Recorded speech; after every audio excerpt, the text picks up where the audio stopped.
brought to you by Charity Mobile, the phone company that supports life and family.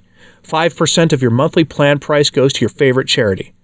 Buy the way you believe at CharityMobile.com and use promo code TRADITION. We know there are grave evils being committed by hierarchy in the church, by bishops and cardinals and well-connected priests. We know this. We know they get away with it because most of those evils are theological in nature.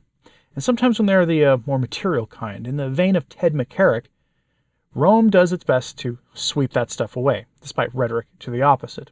And quite frankly, the laity are tired of this. And what we're even more tired of are good letters being written by good bishops who then don't do much of anything afterwards. Yes, those letters are important. That's why I bring them to you.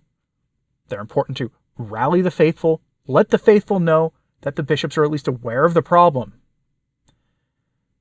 But it's long since time for the better bishops to actually stand up for the faith and publicly demand changes from Rome, including, if need be, personnel changes from the highest offices in the church. And so to that end, a group of laity have published a letter in Europe that was published by Marco Tossati on his website, addressed to Cardinal Burke, Cardinal Gerhard Mueller, and Cardinal Robert Sarah, three of the most influential, more conservative, traditionally minded voices in the church. But they're not traditionalists by any stretch of the imagination. None of them are. But they are the most tradition-friendly of the highest-profile cardinals in the church. And they say a lot of nice things. Well, Mueller says a lot of nice things. Cardinal Burke doesn't speak up very often. And in these days, Cardinal Robert Sarah works behind the scenes almost entirely, especially since he is technically retired now. But it's challenging them to use their authority, their influence, to demand something more concrete than the publishing of nice words. So here is the letter from laity, published by Marco Tossati on his website. If you're not familiar with Tossati, he is an Italian journalist with some deep connections to the Roman Curia.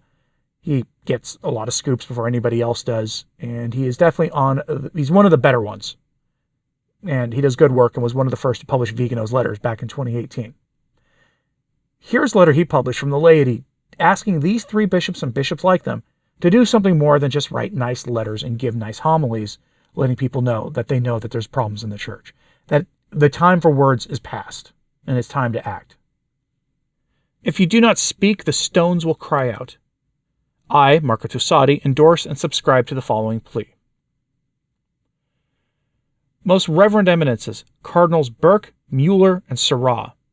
Like sheep who consider themselves graced to still have faith in spite of everything, we feel tired and almost unhorsed by this continuous scandals that show no sign of being resolved, but rather are amplified in every sphere in number and gravity, without anyone putting a stop to the spiritual and moral disaster that besieges us.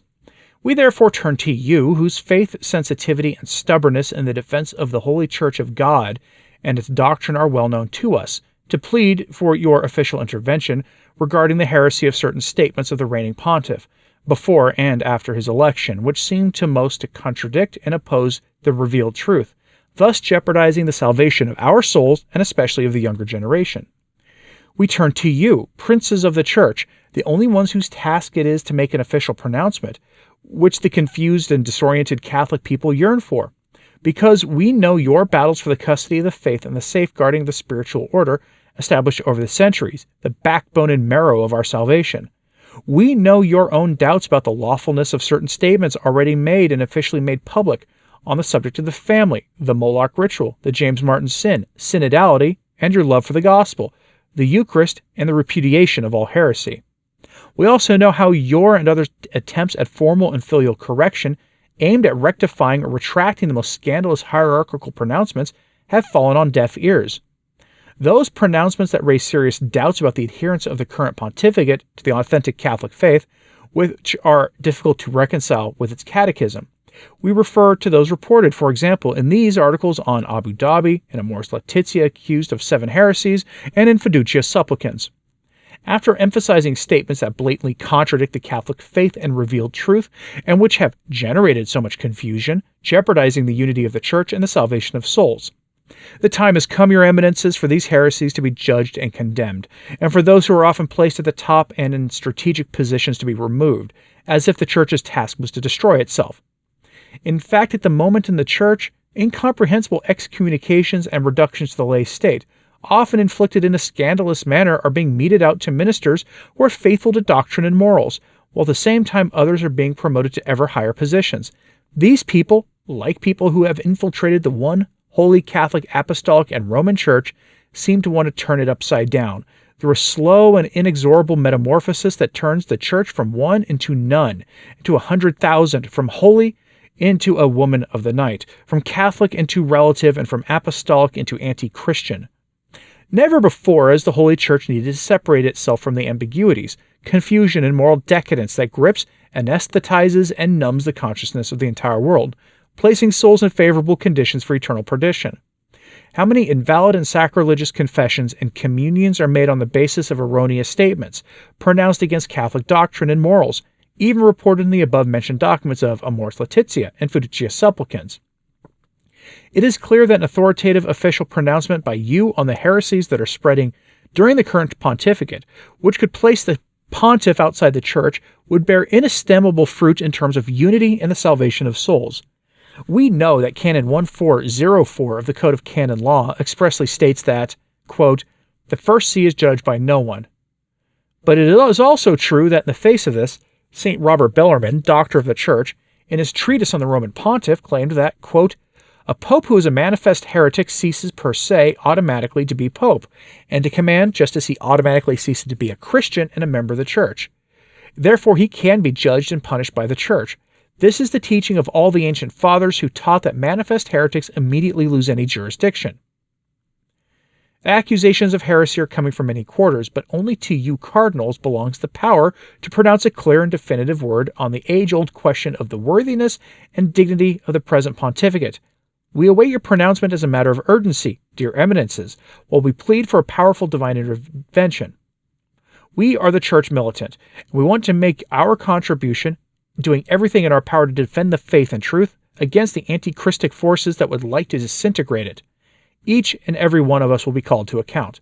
We do not beseech your intervention for our sake, for we wish to suffer all that our Lord Jesus Christ wishes for us.